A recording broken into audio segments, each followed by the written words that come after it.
The Sine Institute of Policy and Politics is American University's incubator for policy innovation. We convene leaders in the academic, public, private, nonprofit, and journalism sectors to engage and promote common ground and nonpartisan solutions. In an evolving world, we seize the opportunity to work on the nation's most pressing challenges through collaboration by experts and top scholars in their field with students in research and scholarship. As part of that goal, the Sine Institute leverages American University's location in our nation's capital, the nexus of government and a growing international business center. We connect diverse perspectives from around the country and around the world with our world-class academics and research, experienced practitioners, and the most politically active student body in the U.S. We stand apart through our focus on the role of business and the nonprofit community in public policy, the rise of the importance of economic regions in the United States, and international policy issues. Our focus is to make an immediate impact at the intersection of policy and politics that leads to real and lasting change. Thank you for joining us as we convene, communicate, and collaborate. Introducing Sine Institute 2022 Fellow, Michele Norris Johnson.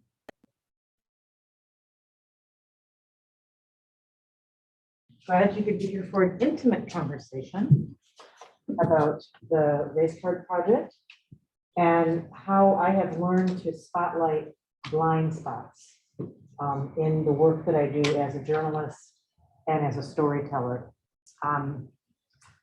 Just a little bit about myself. My name is Michele Norris.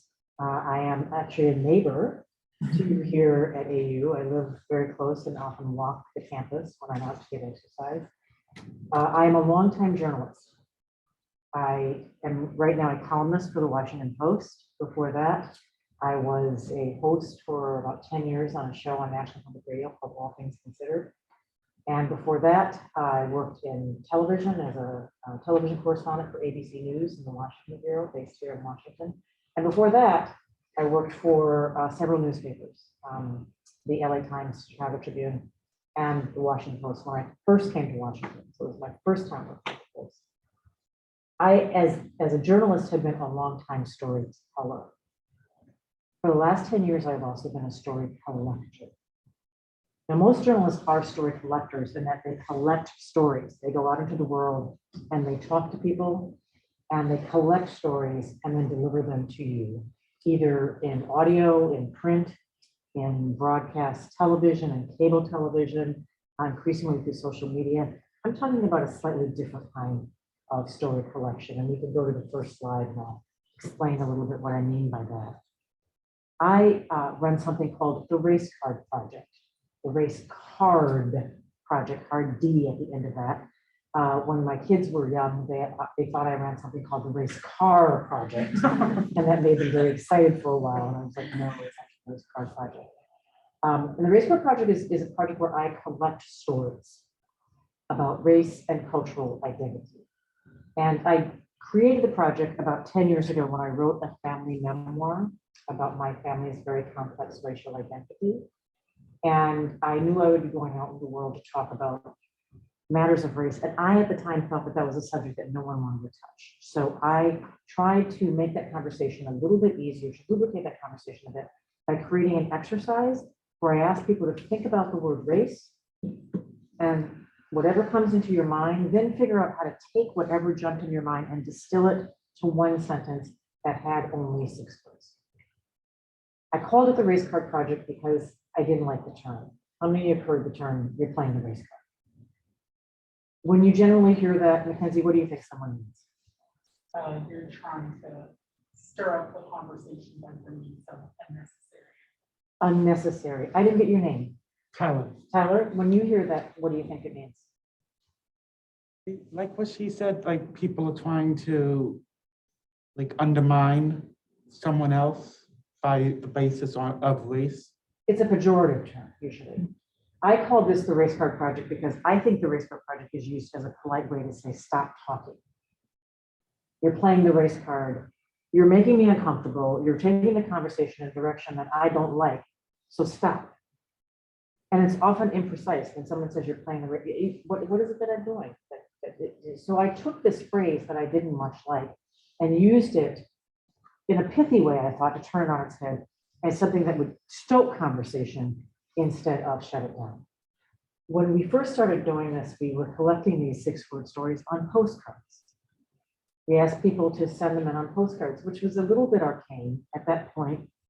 Even then, 12 years ago, we were moving well into email instead of snail mail. Maybe it's because my parents are postal workers. Maybe it's because I still like written correspondence. I still write letters. I love receiving letters. But if you go to the next slide, you will see that we actually use these little teeny postcards. And when we printed up 300 of them at a Kinko's that would probably be familiar to you because it's on Wisconsin Avenue, over by Louis Mongers, you've probably seen that Kinko's. Went to that Kinko's and printed 200 cards in the beginning. And I wasn't sure if people would actually send them back. And much to our surprise, a number of them came back. And we love the postcards, even though most of the cards now come in via snail mail, because they're intimate. They tell us a little bit about who people are. And if we could just go back to the previous card, go back 2 slides, if you will. This is Dorothy Yumi Garcia. And she says there, me and my parents in 1957. She's a little girl that's got that cute little sweater on. And you can see her parents, one of them is Latino and one of them is Asian. And she says, there's no word for what I am. She's an artist. And so she turned her card into a work of art. She's totally on brand down to the Negro League baseball sticker. Now, maybe that is just the stamp that she happened to have in the top drawer of her kitchen cabinet. Or maybe she was really, truly being intentional. But that card is a piece of art. It is a self-portrait. It is a profile. What I also love about the card is her words are no word for what I am. And she's speaking to her own story, but I also like this card because it's unique to her, but also universal. So many of us live in the world under certain labels. People will see you and they will make a decision about you. You're tall, you're Southern, you're white, you're Latino, you're redheaded, you're freckled.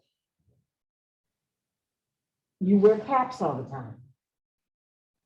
And we're so much more than that, right? You're not that one thing, but often it's that one box that you're forced to live in as if it's a sort of a cage of fixed certitude of some kind. And so I love that card for that reason also. The next card you see, this is another card that we chose because it speaks to the way that cards can do something that the digital submissions don't do. You see this person's thought process, right? It's 7 words. They bring it down to 6, thankfully, because a lot of people try to add extra words. 6 words, understood the assignment. And then you see, I'm not. And you can see what they did to the letters, I'm not. They really wanted you to understand something about where they are in life in relationship to where their father was at. And the cards, whether they are submitted digitally or if they are submitted in the form of a postcard, as you will see, are often so much more than just 6 words. There's a whole novel inside that, if you look at that card. So you think, okay, father was racist, I'm not progress. Does the father think that's progress? Did the father evolve or along with the son or the daughter? What are the holidays like? When you go back and if the father did not evolve, are there things that they just don't talk about? Is that sort of an American experience right now in a lot of families where you go home to someone that you love, admire, and respect, but you don't necessarily love and admire or respect all their values? You know, that 6 words is the beginning of a really deep and rich journey. And as a journalist, it's one of the things I so admire about these stories and where they can take us. So at some point I had a attic that was full of all these cards. At that point we were living on the other end of Nebraska Avenue. And I had boxes of cards everywhere. We printed 200 cards, about 30% came back to us. We got my publisher to print cards. I was on a 35-city book tour. Everywhere I went, I was leaving cards behind. I was working at NPR. I got member stations to print cards, and they started coming in from all over the place. And you would hear people say things, sometimes in a declarative way, often ask questions, Did my Southern grandpa attend lynchings? If you're asking that question, you kind of have an inkling about the answer, right? And where do you ask a question like that? You can't say it at work, can you? Can you say it at the family table? Where can you say it at the beauty shop? Can you say it at your circle where you play canasta? People felt like they could say things here that they couldn't say in other spaces. And so at some point we decided that we wanted to share what we were getting. And we created a website so we could send these stories out into the world. And again, with the idea of stoking a conversation, that you might come and see these stories and decide to tell your own. And we also realized that we could provide a window into a conversation about race that you don't normally get to hear. We were quite literally eavesdropping with permission, and people telling us things that you don't necessarily get to hear. And so I want to take you inside the inbox so you get a sense of what we discover every day. In the 12 years that we've been doing this, we have officially archived 500,000 stories.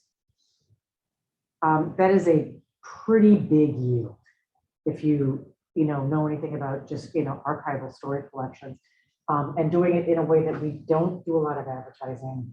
These stories just kind of come over the transom. Sometimes it's because a college professor is using the project in a class. Sometimes it's because an entire city is trying to figure out how they can talk to each other, and they use the Race Card Project. Sometimes it's people sitting in the glow of their computer screen at night, and they ask a question, how do I do my daughter's hair? How do I talk about race? I'm white, why can't I be proud?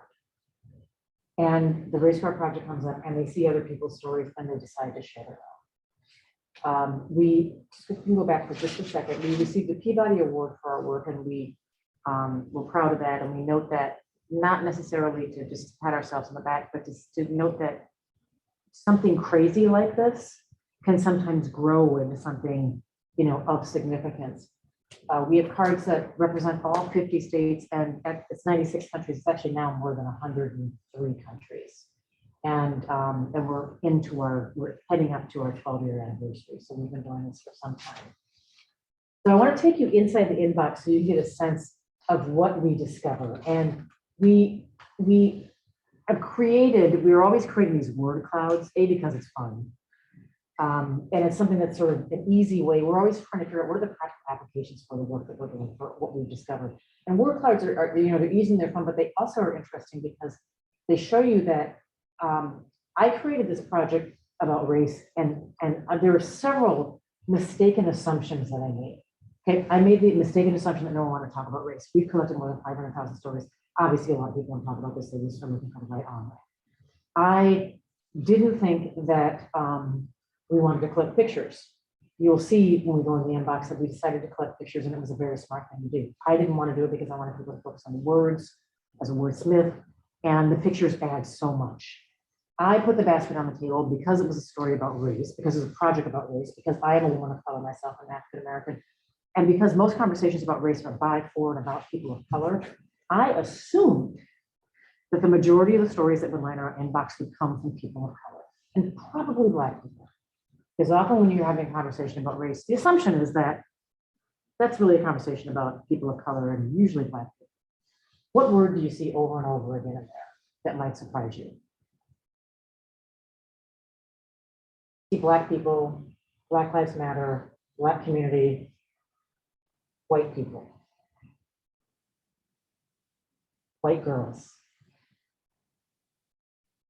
The majority of the cards that landed in the inbox for the first several years, and now it's a close, it's almost parity, come from, I was gonna say white Americans, but many of them are white people who live in other places.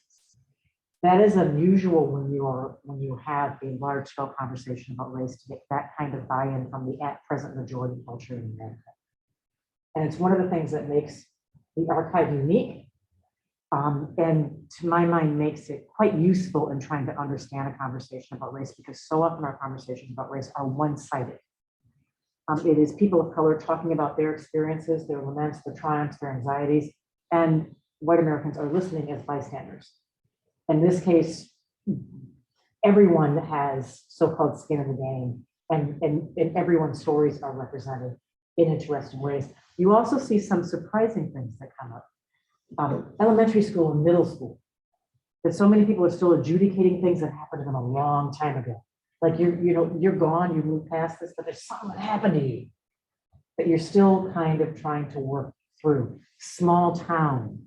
Anyone else see a word that's either in bright relief or even in the background that maybe surprises you?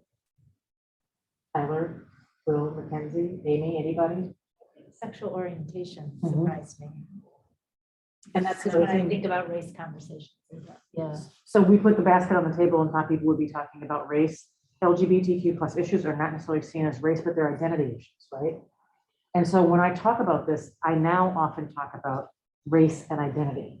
And I think about whether I would call it the Race Card Project again, because so many of the stories that come in have nothing to do with skin color or hair texture, as we traditionally think about it. A lot of people talk about coming from a small town and encountering small minds in a small town or leaving a small town. Mackenzie, you said you listened to Tracy Hart talking about being called white trash because she comes from an Appalachian background. She's a water scientist. She works for the World Bank. She is accomplished. She has several letters after her name. And yet when people find out where she's from, they often put her in a certain kind of box because she grew up without running water. And she grew up surrounded by tobacco farmers. That's not a story about race necessarily, but it is absolutely a story about identity. A lot of people talking about coming from a military background and feeling like no matter what color they are, when they return from a theater of war, that they have a hard time finding their way. That's not about race, but that is about identity in some ways. So I'm going to quickly take you through some of the inbox, and as I do, I included these pictures because I wanted you to understand that when we're going through these stories, these are all stories of real individuals. They're not my stories. I've collected them. They're now part of the Race Card Project, but they did not originate from me. And when people send us their pictures, they're telling you something about themselves. They're pictures about pride, they're insouciant, or they're funny. They want you to know that despite that pain in the story, that they've survived it. So they send in a smiling, happy picture. And again, those early, middle school, elementary school, a lot of people send in pictures of themselves with, and I don't know about you, but I think I had that outfit with the little box and the vest, it came from like Sears or JCPenney's, and and whatever happened to him, he's still having a conversation with his 8-year-old self. That person is still living inside him. So if we were together, all together, and I'm going to say for those who are listening online, what I often do is I ask people to read the words out loud because something happens when you put your mouth around someone else's truth. So Tyler, why don't you read this out loud? Married a white girl, now what? Okay, that's Kyle Lim. That's not the kind of thing you necessarily hear someone say. If you were in the line and you were picking up a burger, in the chow line, you might say, whoa, that's kind of wild to hear that. But that's Kyle and his bride, Claire. They live in Grand Rapids. When they sent in their story, I wanted to check with them to make sure it was okay that I posted it online on the website because I didn't want to do anything that would complicate the early days of their marriage. And I wanted to know if that was not a stock photo. Because it's such a fabulous picture that I thought maybe they just grabbed a stock photo. They just had a really good wedding photographer. And he wanted me to post it because he says that they are so in love. He sent this in early. They have kids now. Yeah, they have a child now. And he says, I see people at the mall. I see people at the baseball games. I see people at the airport. Like us, they've married across cultures, both ethnic, racial, religious cultures. And I know like us, they probably struggle with some things. Like whose religion? Whose holiday do we celebrate? What's the kitchen going to smell like on Christmas morning? And they have difficult discussions around that. And so he said, if I'm willing to talk about this, maybe it'll make it easier for someone else to talk about it. Mackenzie, why don't you read this one? No, where are you actually from? One of the most common cards. That means a lot of people are saying it and a lot of people are hearing it. And the people who are saying it don't understand the people who are hearing it. feel a little put off by that. That was an education to me. That's when we're talking about the blind spots. It was a blind spot for me. I didn't realize. I get in a cab all the time. So where are you from? And I've learned that that's not really bothers people. It's the second question. What's the word there that's important? Actually. Actually. Where are you actually from? Where are you really from? And that's what seems to get on people's, step on their corn a little bit. Why do you think that might happen, Will? Because the assumption there is that the person who's saying this is some sort of bias and some sort of idea and perception of this person that clearly is being reflected in the tone and the words that they're choosing to use to say to that person. And it's really tricky because often you're just being curious. Like I detect an accent. Where are you really from? And I'm really careful about now. So I will often say that I detect an accent. Where are you really from? I notice that you're wearing cultural garb. I'm curious. I just want to learn something, as opposed to, now, where are you really from? Because I don't think it's America. And that's what people are hearing is you're not on the team. That's the way people interpret it. This is Shigan. She lives in Naperville, Illinois. When she hears this, she is like many people that we encounter who do this, who hear this. She'll say, "Where are you from?" "I'm from Illinois." No, where are you really from? Naperville. No, where are you really from? That part of Naperville that's over by the Tasty Freeze. She just kind of plays this game with them, and she understands, what she's doing. And so that's been a little bit of a lesson. We can go to the next one. And Amy, why don't you read this out loud? Lady, I don't want your purse. That's Hiawatha. That's, I love that he used humor. yeah. We have several versions of this card. They're not always those 6 words, but it's someone talking about that experience of walking into a room, walking on an elevator, walking down the aisle at Whole Foods, and noticing that someone just pulls their purse a little bit tighter, pats their wallet, hits the door lock, does something that suggests that person is scary, and so I'm going to protect myself and my belongings. And for him, this feels like what you might call a microaggression, but it doesn't feel so microscopic to him. It cuts. The larger issue, though, that gives us a chance to talk about this is when you see that story, which side are you on? Are you on the side of someone saying, "Lady, I don't want your purse," or do you cop to ever doing this yourself? Have you ever been in a neighborhood where it seems a little bit rough and you're trying to be slick and just kind of gently lock the door so no one hears it? Have you ever had? I mean, most of us have. And so that's like, what is that? That person just may be on their way to their second shift. And what is it that made you so uncomfortable? But it also invites you to understand what that means. So Hiawatha, who I've interviewed a couple times, has said that the problem with this is that his age, his size, is a large black man. Enter the room before he does. And that because he knows that he is a large black man and he can make people feel uncomfortable, that he must always be jolly.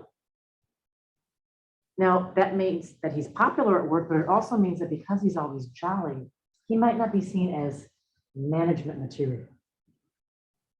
So in order to cope at work, he is cutting himself off from opportunities to matriculate to the best jobs that his company would have to offer.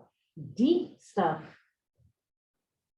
these tendrils that flow from just 6 words and how that can help you understand things. Names are another thing that surfaces over and over again. My kids' names will be normal. Normal. What's normal, right?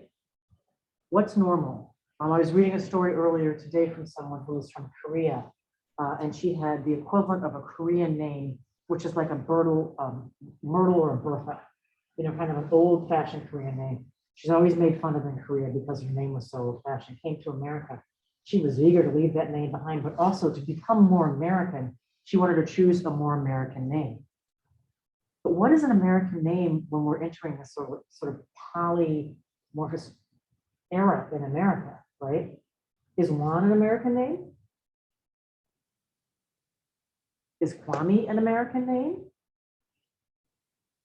I was listening to Rhapsody on the way here. Is Felicia and Aisha and Michelle and Keisha?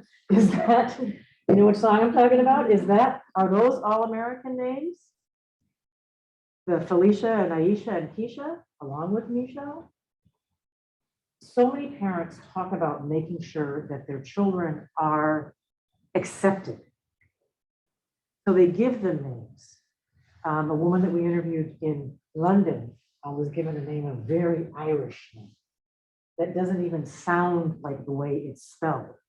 But because they were living in the UK, they had envisioned what her life would be like with this name and that she would be accepted. And so it's interesting that it takes you to really, really intimate spaces in just those 6 words. And this is the person who wrote this, said that they chose Joshua, Braden, Caleb, and Parker. Only one name has a red line under it. And he wanted to make sure that the names were also, with the exception of Joshua and Caleb, Parker and Braden being names that could also be non-gender specific. So, you know, you have to be careful about guessing. So when you look at this, you see these 6 words and you sort of float through and gives you a sense of what we see. When we go in the inbox, this is what comes at us. Invisible Arabs until September 12th, hated for being a white cop. A police officer, you know, who's talking about the experience after we have all seen the daisy chain of Black Death on our small screens and what it's like to be a police officer at this point, who actually went back to policing because he was worried about the world that his son and nephew would experience as cops. Talks about how he knows that he is hated because of the work that he does. And the question is, what does he do about that?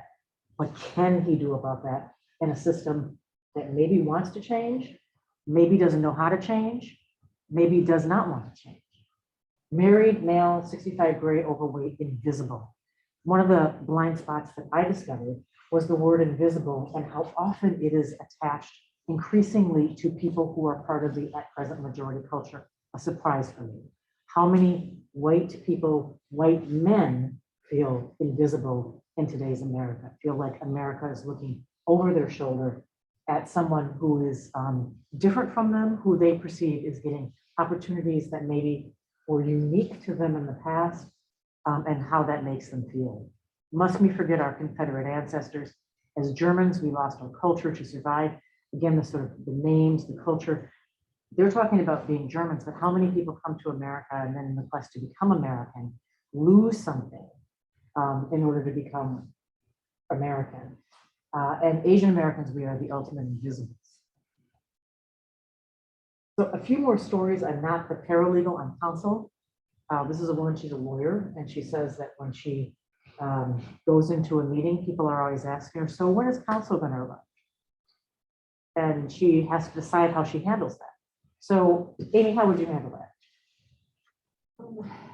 I mean, it's hard because I you know, kind of been there too when you're the junior staffer or somebody and asked to get coffee too, right? So it's that feeling of not, I think, you know, the hard part is like, why is it our responsibility? I've like gone in and sat at the table right away so that people know I'm going to be a part of this conversation, but I think that's hard to, you know, even when you're trying, if that was said to me, you know, I'm not the paralegal, I'm counsel, how I would react would be hard because there's no way, I think, to not make it feel awful what you did, you know. There's not an easy right answer. Will, what would you do? Yeah, I think I also would just be very taken back and like have to rethink of what I said if I were to say something like this is something that, or if someone's on the receiving end of this, like I think, I mean, this obviously has to be very difficult, and the fact that someone shared this story, they clearly remember this and think about this. And That didn't happen once. Yeah. So it didn't. remember you saw many times in the word cloud, many times came up. So things have happened repeatedly over and over again. Tyler? I don't know how I would probably be like, well, be diplomatic and just like not mention it right on its face, but like try to go around it. So you table it for later. Yeah. That's interesting. And Mackenzie? Yeah, pretty much what everybody's saying, but definitely more so focused on the fact that not only she has to bring that multiple times, but also the fact that there's nothing in those spaces, since those are very professional spaces, that she can really do to correct it without it coming off as, well, this is a little mistake. I didn't mean that. So she's afraid, much like Hiawatha, if she says too much, she's the angry Black woman. If she pushes too hard, she's unprofessional or not being collegial. She says that she will join the call, decisions need to be made, so she just focuses on the work at hand. She says, I still react inside, but outside I simply answer their questions and move on. And when I think about this, and I invite you to think about it, what is the right way to handle it? Is just moving on the right way? Or do you cycle back? Do you miss a teachable moment if you don't figure out how to deal with it? Or is there someone else? Because this is where bystander behavior is interesting. Because this is one of the things, the blind spots that, these stories percolate inside me, and then you start to see patterns and you realize, wait a minute, these are two people. These stories are always brought in by one person, but over time I'm widening the aperture to think about who else is in the room that's not referenced specifically in a 6-word story. If this is happening over and over again, other people are seeing it. Are they not seeing patterns of behavior, or patterns of participation, or patterns of patterns in general? And what if the question I'll leave you with is, if this didn't happen to you, but if you saw it happening repeatedly to someone else, what can you do? And why would you want to do it? Is it to help that person? Is it to help your organization? Is it to, to figure out not just what needs to be done, but what would be possibly the motivating factor there? When we do work with our partners, one of the things that I appreciate about the inbox and the tendrils and the tributaries that we now have into the country is that it allows us to bring people into a conversation who would not necessarily be in the room. So this is Paul, and he lives in Wisconsin. Not likely someone you would see walking around campus in coveralls. Paul works with his hands, and he says, I'm white and I pay the price. And he says that while much of Black racism is discrete, he feels that as a white man that he is increasingly facing bias in America, because jobs he has applied for, he feels that there are set-asides, that there are programs that are explicitly designed to recruit people of color, women and other underrepresented populations. And that means someone like him has a steeper hill to climb to get a job that a generation ago probably would have been guaranteed to him. So this is, you've heard the phrase that if you're used to advantage, equality might feel like oppression. So you could say something like that and dismiss this, but I would caution you not to dismiss his feelings, even though you don't understand the bias he faces, because he believes it. And another one of the blind spots that has been made clear to me in the period of doing this work, which is now underscored by research, and a large body of research that shows a very large percentage of white Americans believe that they are subject to discrimination. This is a total sea change from the late 1970s, complete sea change. And so this is fascinating. These social dynamics are fascinating. Why people feel this way, what leads them to feel this way, what is the antidote to this?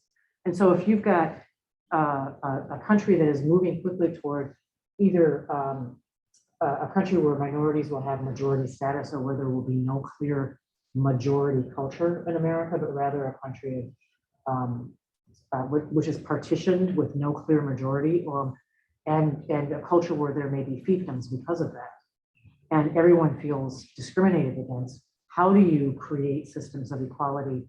How do you create systems of opportunity when people feel that they no longer have equal access to opportunity? Paul's story is interesting because when we do this kind of work, we can bring him in the room, even though he lives several states away and is not likely to walk the halls of an institution like this, is not likely to walk through the hallways and some of the other places where we do work in institutions and corporate culture. And at the same time, he feels like if he says this out loud, that he's automatically labeled as being racist because he's expressing his view. But he felt like he could say that here, attach his name, send in his picture, And we're honored, even though you might not agree with them, we're honored that people share stories. And the next is an example of that. We often include Daniel Robbins' story, and Daniel's 6 words are, Will, why don't you read this one? Ashamed that accomplished minorities surprise me. And people say, well, why would you include that? I mean, that's so biased to say that. I actually appreciate that he sent in those 6 words. He sent them in several years ago. I did a cover story for, it was referenced on the cover. It wasn't the cover story, but I did cover for a story for National Geographic that he was part of. So I just talked to him within the last 6 months. And he's still wrestling with this. You know, he says that no matter how many workshops or essays or workshops I've been to or essays I've read about privilege, I still hear this little bit of surprise when I see a minority doing well at something. Whether they're excelling in business, writing an editorial, wearing a white coat, I first say, wow, look at that. He wants to silence that voice, but he doesn't know how to do it or why he does it. And this is the kind of thing that he said it out loud. But he also invites you to think about how often do you do that? You know, have you ever, if you're really, really honest, have you ever been surprised by someone who was not the person you thought it would be? You know, that you didn't think that the person, oh, you're the doctor. Oops, my bad. Oh, you're the salesperson. I thought you were the mechanic. Oops. You know, have you ever done that? And why do you do that?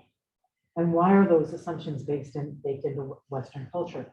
One of the researchers I worked with, who does a lot of work on implicit cognition. I don't know if you've ever taken the implicit cognition test. If you've never done it, I invite you to do it. It's run, you can find the website. I think Harvard runs the website, but it basically is a series of tests that you take that monitor your reaction time.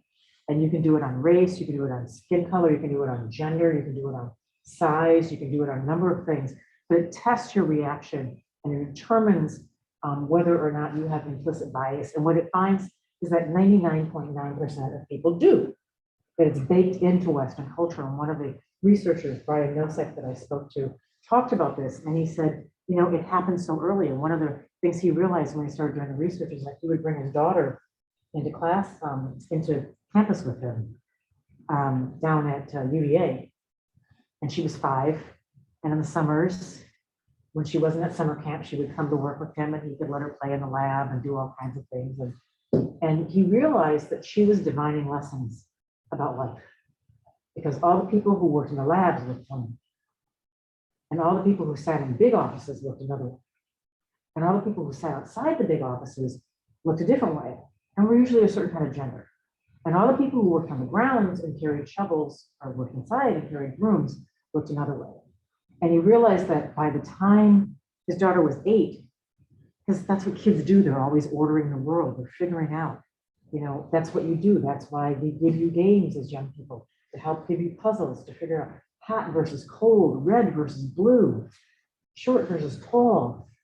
And that's part of the sorting system that bakes certain biases and assumptions into Western culture. And undoing that is really difficult. And so when we have conversations about race in America, it often is around these big topics. But these are the kinds of things that are also part of that conversation, that are part of our blind spots when we have the conversation. And for me, in understanding blind spots, when you are a journalist and you go out in the world, you're often talking about race because it's in the news, right? But you're usually going out in the world because the news dictates that you go out and do that story about that police shooting, about the first Latino mayor, about the census data that shows this is happening or that is happening. What this inbox has done is showed us what people would put on the agenda outside of the news cycle. So they are setting the agenda and they are telling us the things that are important to them. And these big events, these big seismic events, court cases and political elections and wars and conflicts and triumphs on the because of protests or triumphs on a sports field, they're referenced. But what most people are talking about are things that are very intimate. Their kids, their skin color, their boss, how they feel about their community, how their community feels about them. how they feel about their body, how they feel about where they live, how they feel about their future. Those are the kinds of stories that people share with us. We're just gonna have a few more, and then we'll open it up for discussion. We talked about names. Language is also coming up more and more, and particularly as America's Spanish-speaking population grows and America's Latino population grows. And many times they reference a story that's similar to Alicia's story. She says, Mexican white girl doesn't speak Spanish. She's pictured there with her husband, whose last name is O'Brien, and her 2 beautiful kids. She grew up with parents who were from Mexico and went to school at a time that if you spoke Spanish, you could get wrecked on the knuckle. Speak English, you're an American. And they remembered that. And so they wanted to make sure, again, this notion of being American and what that means, they wanted to make sure that their children spoke unaccented English. So they made sure that they spoke very little Spanish at home. So Alicia and her kids would learn how to speak English with a beautiful tongue. That was the word, with a beautiful tongue. She said she benefited in some ways because it did make it easier for her at school, but she was surrounded by a big family. So many of her cousins lived in a different household setting, and they learned how to speak Spanish, and they were bilingual as a result.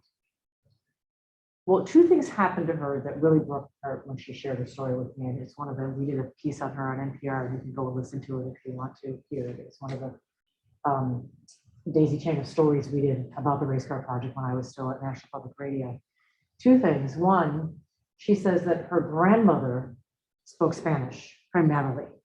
She spoke broken English with, you see, with a beautiful tongue, with a broken tongue. She spoke English. And so her cousins who spoke English and Spanish had a different relationship with grandma, with abuela, because abuela spoke Spanish and was funny in Spanish. And she was felicitous in Spanish. And she had an ease of speaking, and it was so much easier for the other cousins to communicate with her, whereas Alicia had barrier because she wasn't able to communicate as freely with her grandmother.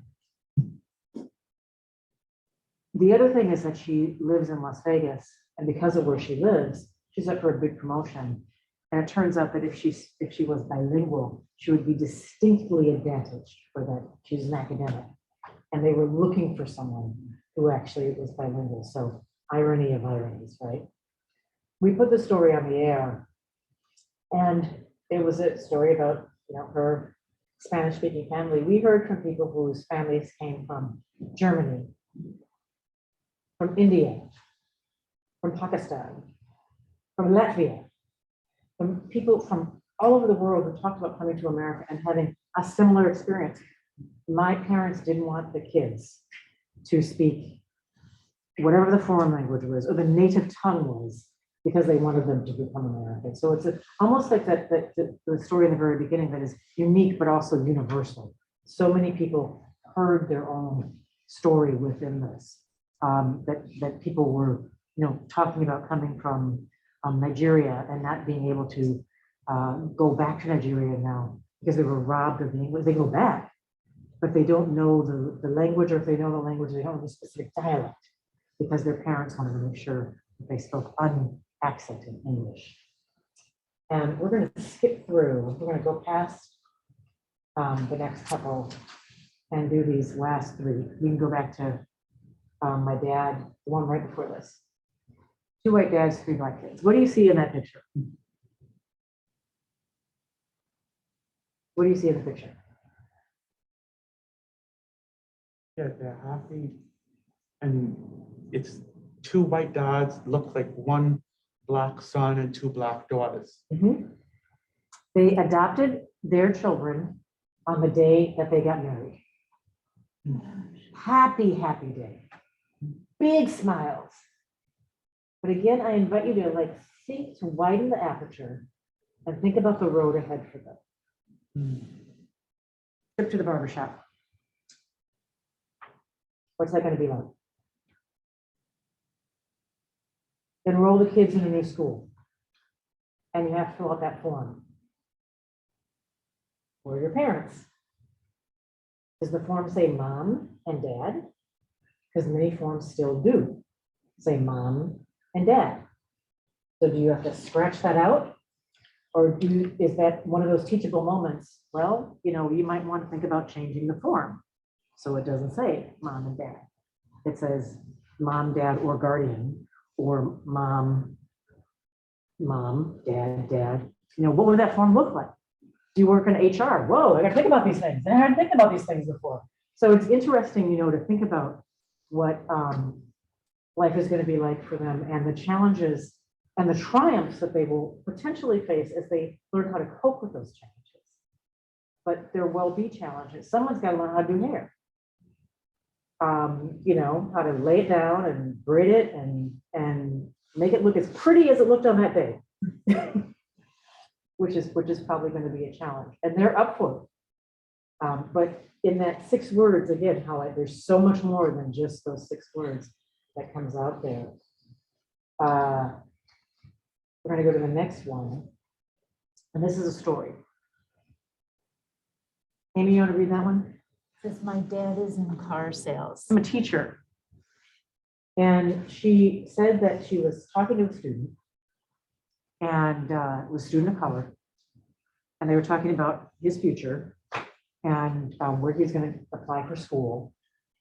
And she said, are there any legacy questions that we should consider? Like, where your parents went to school? Do they expect that you're going to apply to, my husband went to the University of Michigan. There was an expectation that all of our kids would at least apply. Amy, you know what I'm talking about. He's always wearing Michigan stuff. And if you didn't, even if they didn't go, they had to at least take a good hard look at his, for that Michigan pride. So she wanted to know if there was something like that going on. And she said, and he said, my dad is in car sales, so, probably not. And so she, took some notes and said, they made another meeting. Appointment for another meeting. And then she went to another teacher and she said, we have to do something to help this young man. I mean, I had no idea. And she said, what are you talking about? And she said, well, he said that my dad is incarcerated. And the teacher said, he works for like a dealership. What are you talking about?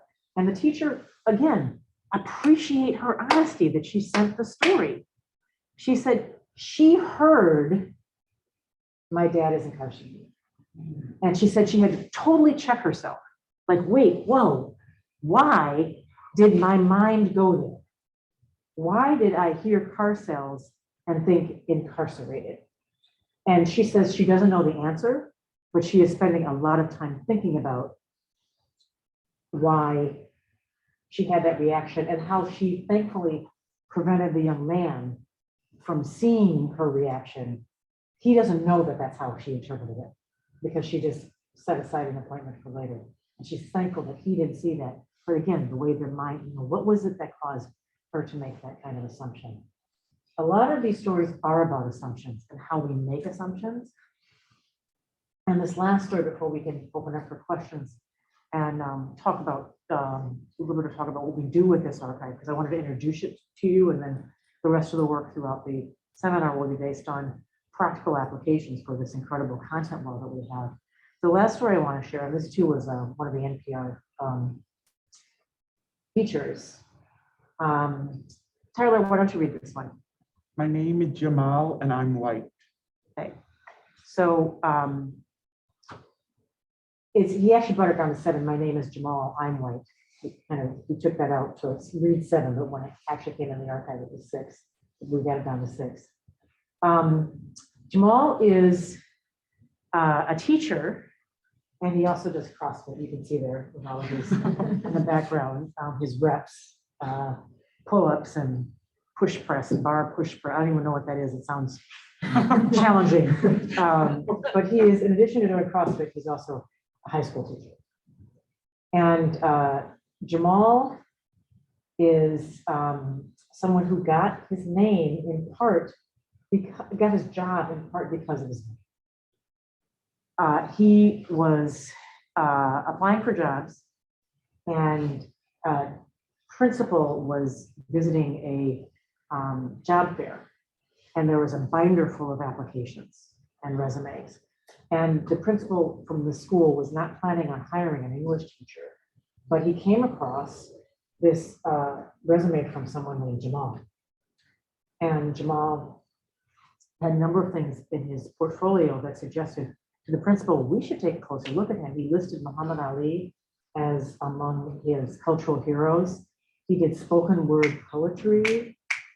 He coached basketball. And this was in a part of Iowa where they had a fast growing African-American population and no black male teachers.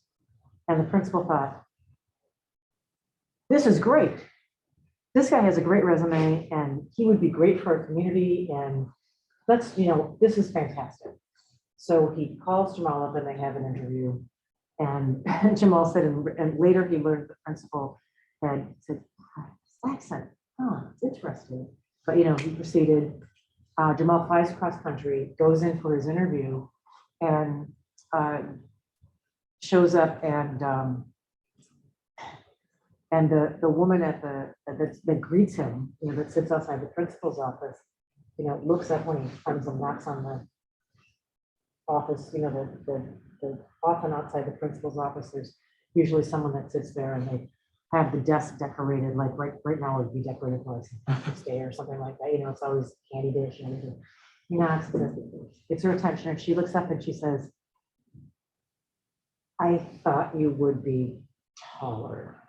And what she was really saying is, I thought you would be different because what they were expecting is not Jamal. Looking, the way he does.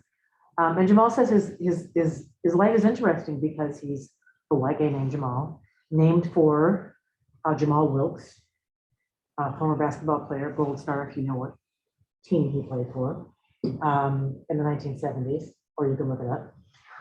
And he grew up in Oregon near a llama farm. And so, it turns out that he brought a certain kind of diversity to his high school, because he grew up in a different kind of place than a lot of people. But the way he got his job is interesting. And it goes to that notion of assumptions again, that people looked at him, looked at his name, and made certain assumptions about who he was. So this is a archive that was created in a sort of accidental sense for me. I put a basket on the table. I didn't know how many people would throw their stories into that basket. Quite a lot have. And it has been, as a storyteller and as a story collector,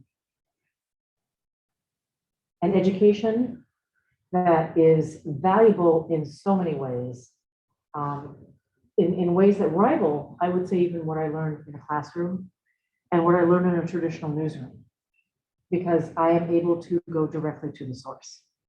I'm able to talk to people about an issue that is deemed to be toxic, that is often intimate, that is often fast moving.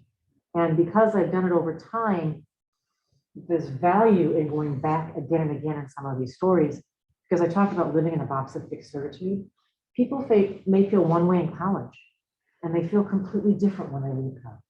You may have one point of view, and then you lose your job, and then you feel very different. You may have one point of view under, this is a project that is bookended by the presidencies of Barack Obama and Donald Trump. Your views about yourself, your country, about American politics, about the sports team you like, may be very different based on what's happening in terms of the ground under your feet politically. You have children and you start to view the world in a completely different way. You adopt children and you start to view the world in a completely different way. Because while you don't have brown skin, you're suddenly seeing the world through the eyes of a child who does. While you don't have an Asian name or an Asian affect, you're suddenly seeing the world through someone who does, and seeing the way the world reacts to that child.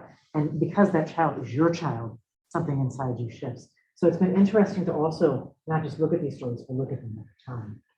And I was excited to do this series of discussions because it's a chance for me to talk to very smart young people as we are trying to figure out what we are going to do with this archive in the long term. Because we feel that it does have practical applications, that in terms of understanding society, these are not stories that, like a census or a survey, are moderated by conversation or by questions. People are telling us what is important.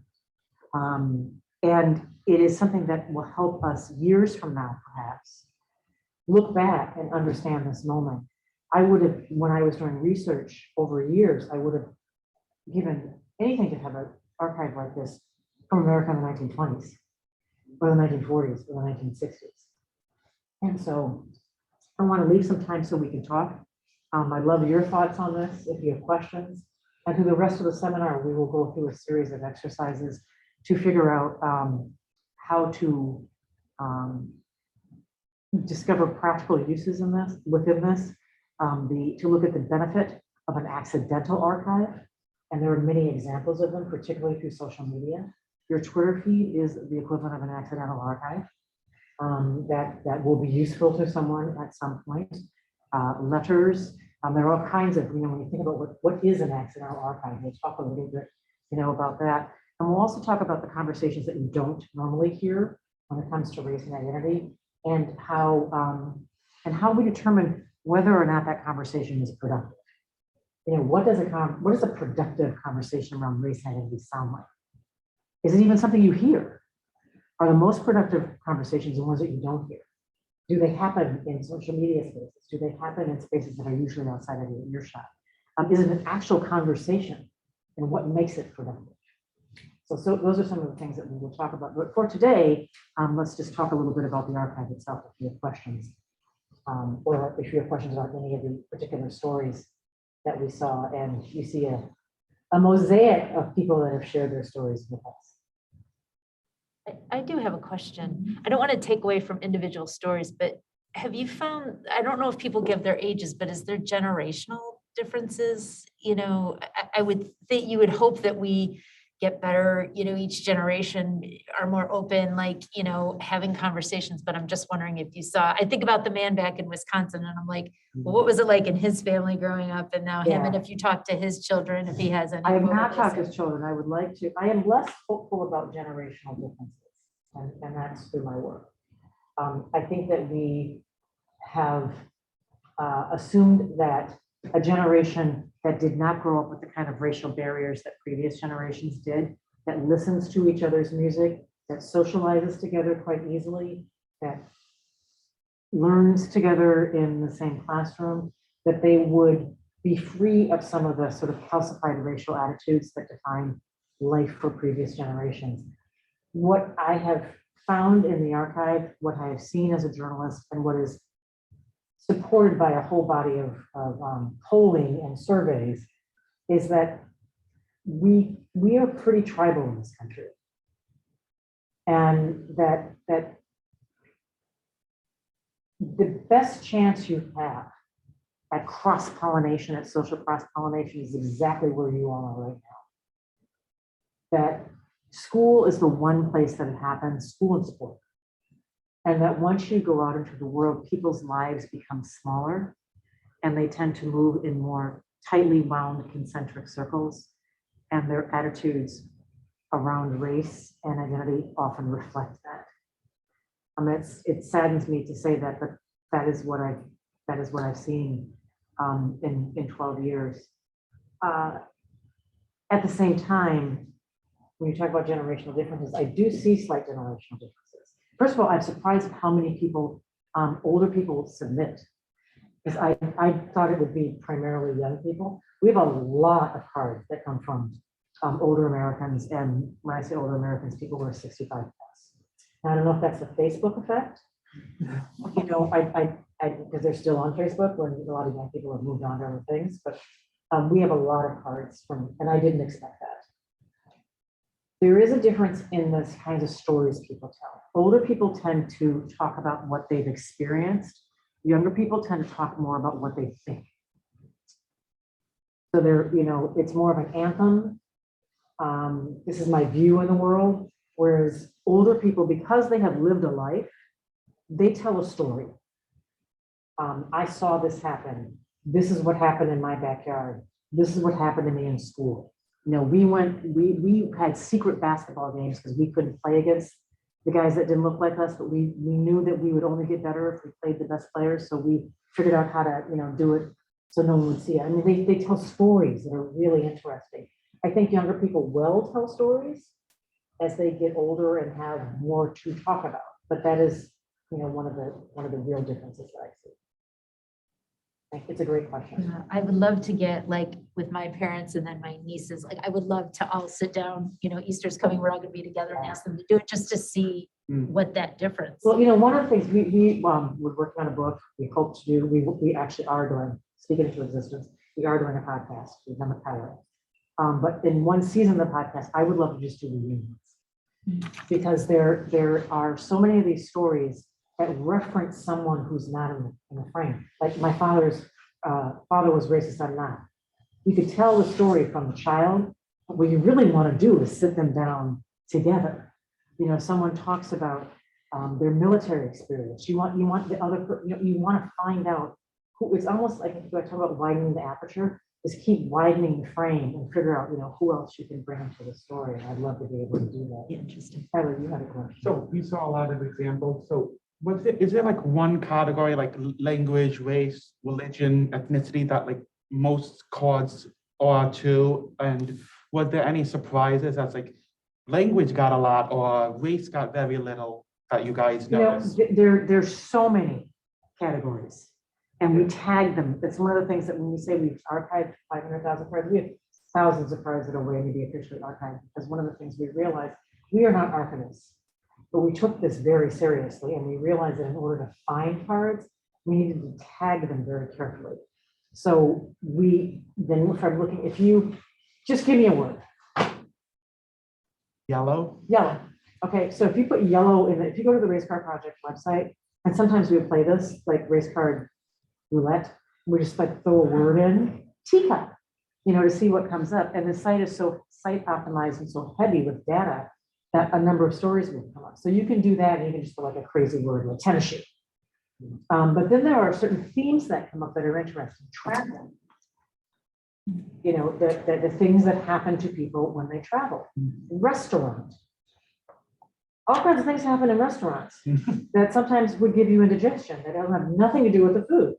That the way you're treated, where you are seated, what happens when one person gets up and goes to the you realize, whoa, restaurants are, that's kind of prickly territory, when it comes to race and identity. Amy had asked about LGBTQ+ issues. We did not expect to see that, but that is a big category of people who are writing about their experience. And then there are things that, again, blind spots. The number of people who write about being Middle Eastern or North African, but being white on the census. Something that I kind of knew about, but now think about, in a much different way. Like the box you check says white, but the experience you live, your affect in the world does not. And that's one of the things that we'll talk about in one of the seminars is how that came to be and what that means. So yeah, there are a number of things that were surprising to us that we didn't expect. And then there are also ways that things that surface that are specific to moments in time. So like we're hearing more about critical race theory right now, and you can sort of, I liken what we do is social dendrochronology being the study of trees. You can study a tree ring, and the tree ring will tell you something about the cultural environment, the natural environment. You'll understand if there was drought or if there was, smoke in there, and the trees don't lie, they tell you. If you study a tree ring. And respectfully, in some way, this does that also. Like we don't get a lot of cards that reference big events, but they do reference the events, sometimes specifically and sometimes in the periphery. So children in cages, Muslim ban, the killings of Ahmaud Arbery, Trayvon Martin, Breonna Taylor, Elijah McCain, George Floyd, referenced in here, but also referenced in unusual ways. So Tamir Rice is killed. The night that the grainy footage shows up on the television screen for the first time, a woman in Silver Spring who lives not far from here is weeping, doesn't want her little boy, who at that point was 8 years old, to hear her. So she goes, she heard the Race Car Project on the radio, goes and sends a story in. And her 6-word story is, I wish he was a girl. So that is, Tamir Rice is not mentioned in that. I interviewed her 10 years later. Her boy is 18. She tells me the story of why she said, I wish she was a girl. She doesn't wish she's a girl, of course. She loves her son. But she realized that she was raising a cute little boy who would some point become a big boy with big shoulders and square chin. And she was worried about him. So does that story say Tamir Rice? No.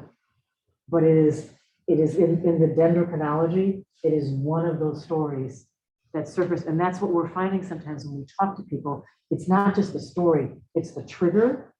What made them tell that story on that day? And why we sometimes get, I go to the local, I have a mailbox locally, and people sometimes will keep their cards for years.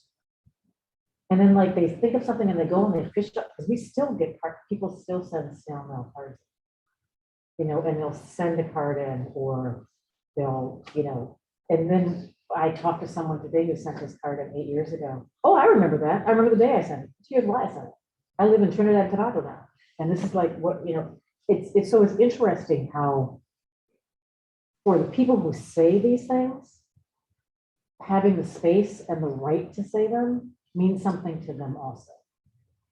That they become a part of an archive and feel like they have their say in a space around a topic where we generally tiptoe very carefully. You know, and this is a space where they felt like they could say that. Actually surprised not only the things that were said, but like to your point in the snail mail, like so many things happen online and people have anonymity and they feel like they can share, but to see that some of these people wrote it on a postcard and sent it in and felt secure enough to like, to your point, have that conversation is So I know I have to. something that I was surprised about. Yeah, and one of the things that we were surprised about, last thing I will say, because I know I have to let all you go, but is also the you know, I knock on wood, but the respectful discourse. I mean, people will send us things. I tell you, if you go to the, I hope all of you will go to the Race Car Project website. And I tell you, when you do, you will be offended.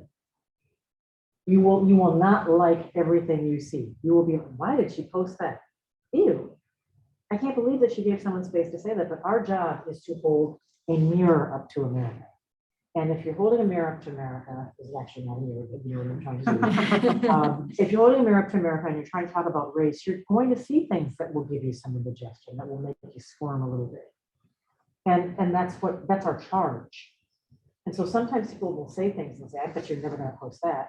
And then we post it and they're like, oh, I have a seat too. And on the other end, there are people who are never of the type to raise their hand in the meeting, never of the type to say something out loud, but they will slip into the conversation slowly and gently on their own terms. And we used to do comments and discuss, but it's just too quickly and difficult. But we do note that when, to the extent that people do engage in commentary, we're surprised at how respectful they are, because they understand the rules of admission, that everybody, the terms of engagement, that everybody has a voice. And this is not a place to come if you're looking for an amen course. If you just are looking for something that's going to confirm or affirm everything that you believe, we're not for you. But if you actually want a chance to like look into another world and understand life as lived by somebody else, you'll actually learn quite a lot. Thank you so much. The rest of this journey. And the next session is on Thursday. It is a 2-part session, and it would be wonderful if people could figure out how to participate in both sessions, because there's going to be an assignment. And we'll set it up if you only can do one, that will work. But if there are any questions that came from those who are online. There's just this one question. The question is, does the race card explore subcategories within races? If so, what are some observations? Yes, it does. So there is, you know, just to say that we have cards from the Latino diaspora is, you know, there's Latin experience, but there are many experiences within that. So, and sometimes it's based on ethnicity and country of origin. Often it's based on class. One thing that I've learned is that no matter where you are in the world, people are hung up on skin color in the most Nordic countries. In the, whether you're close to the equator or whether you're in, the northernmost Nordic country in Europe, people get hung up on skin color, eye color, hair color. So, someone says, I'm black, I'm light skinned, my black is hard. Being an example of that. And so, yes, there are subcategories, and then there's a lot of intersectionality also. So, people will talk about being one thing, and again, that's no one word describes me. It's not like I'm this, but I'm this, and I'm this yet. I'm this also, so there's a lot of crosshatch culture in here also. And I invite you to root around on the archive. You can usually get in about 5 or 6 pages. We may be able to find a way to get some of the students in this class deeper in the archive, because we have to give you a special key to get, deeper in that. We might be able to figure out how to do that. And if anyone has, questions after going to the site, there's a way that you can link to us so we, can continue the dialogue. And I'll see you again back here on Thursday at 4 p.m. Thank you. Great. Thanks so much.